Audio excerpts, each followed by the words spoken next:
What's up, y'all? Masséna here, back in the tutorial, but this time we'll be looking at the second course spreadsheet template. Anyways, let's get started.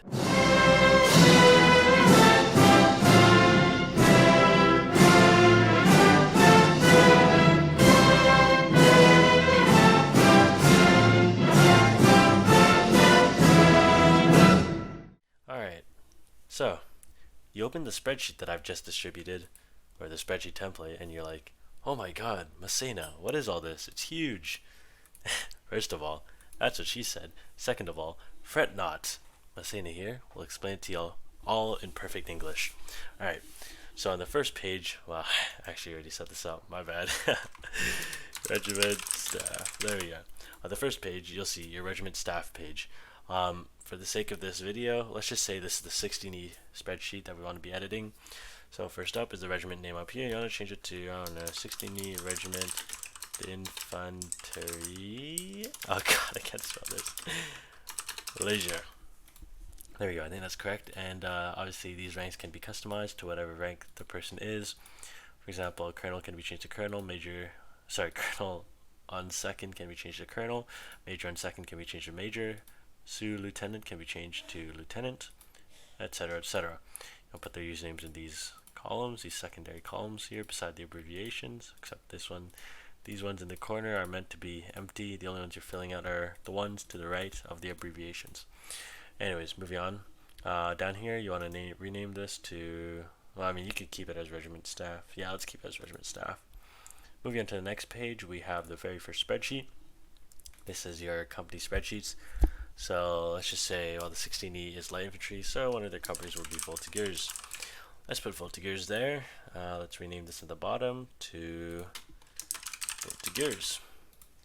Let's actually change this into caps. There we go. Obviously, you put their usernames here. Again, these ranks can be customized.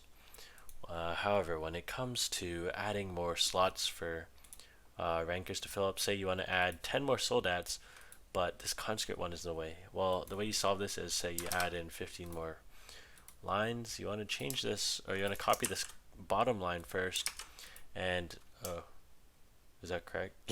Yeah, you want to take this bottom line and add it there, and you want to copy the soldat line and paste it into that conscript one. Paste it a few more times. Let's say you want to paste it 5 times.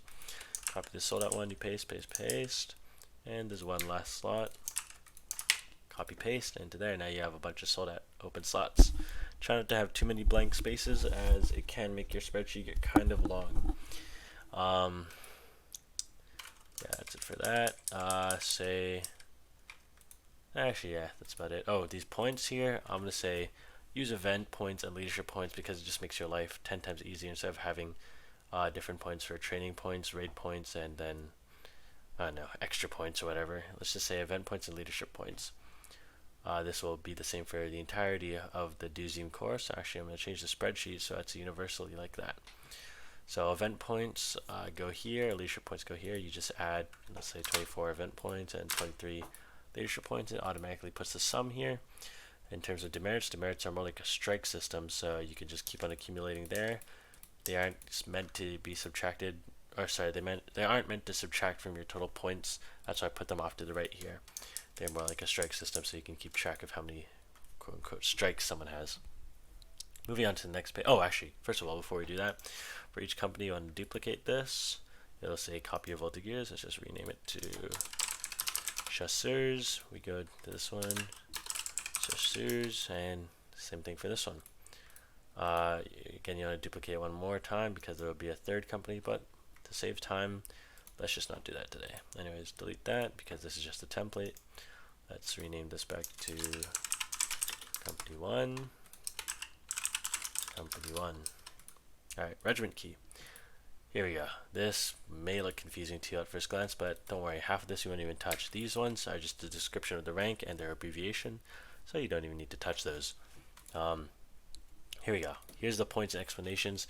So let's just make it universally event and leadership points. So we have event points and leadership points and demerit points. Points gained by attending and performing well in events. There you go. So let's say max obtainable per event is 3. Obviously 3 is quite a high number, so you don't want to be always dishing out 3 points, because then your soldats will speed through all the ranks, and then at the end of it they'll be like, oh no, I can't get promoted anymore because I've reached the maximum rank I can get. Well, without someone resigning, that is. Leadership points are points gained by, I don't know, let's say showing leadership during events. There we go. Say the max obtainable for this is 3 and then 2, so we have a nice easy number of 5 combined. So these are the max per event. Let's say, yeah, this is the max per event. I will set that universally throughout the corps. So every regiment's company system or spreadsheet system will have a max of 3 event points you can earn per event and a max of 2 leadership points you can earn per event. Demerits have no max, so you can hand away as many demerits as you want. However, it does have to match this demerit system that I've implemented, where let's just say if a soldier gets 2 demerits, they'll get a warning. If they get 5 demerits, they'll get a demotion. And if they get 10 demerits, they'll be exiled from the regiment or company, depending on the colonel's choice, let's say. This trade system, however, is completely optional if you don't want to. Well, the way the trade system works, first of all, is say you have 1 demerit, but you have 20 of these 2 points up here. So you can exchange 10 of either of these, whether it be 5 event points, 5 leadership points, 10 event points, 0 leadership points, or 2 event points and 8 leadership points, whatever the number. As long as it adds up to 10, you can exchange those 10 points and remove 1 demerit. If you don't want this, and it's completely up to the colonel to decide, you can simply delete the row and it'll be gone. That system will no longer be implemented. However, I do recommend it as it's a way for your soldats to remove their past mistakes and make room for more mistakes. Anyways, moving on to the rank progressions.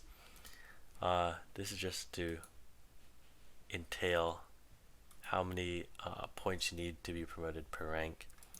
So let's say, I guess this is going to be completely up to your colonel. So let's say your colonel wants to set it so that, you need 10 points to be promoted from conscript to soldat. Well, then you'd put it here. And say you want to implement leadership points, right? So in order to be promoted from soldat, let's say from soldat de premier to caporal, let's say you'll need a max of 50 normal points in total,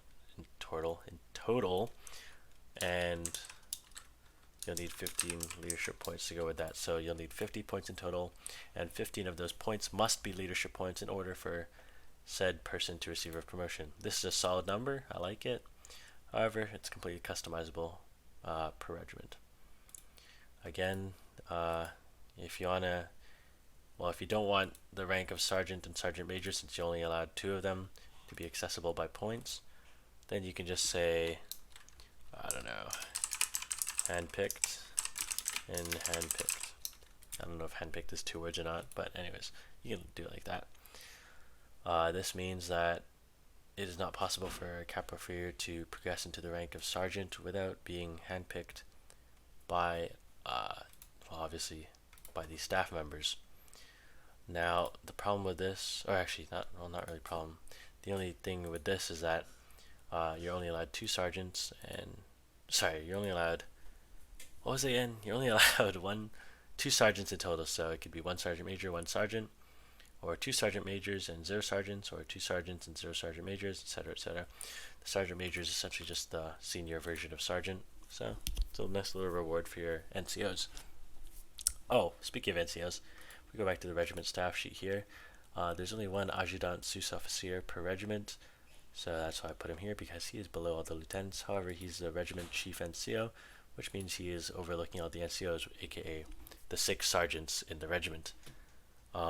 He's making sure they're doing their job properly. I believe I explained that here. Yes, here we go. The adjutant sous-officier is the chief NCO of the regiment, responsible for all NCOs. Again, if you have any questions about the spreadsheet, feel free to ask me. Please don't hesitate to ask me, because I am perfectly capable of helping you all. Alright, if there are any future questions, again, forward them all to me. Anyways, that is our core spreadsheet. Hopefully this explained it all enough so that you're all able to use it. Thank you all for watching this video, and see you again next time.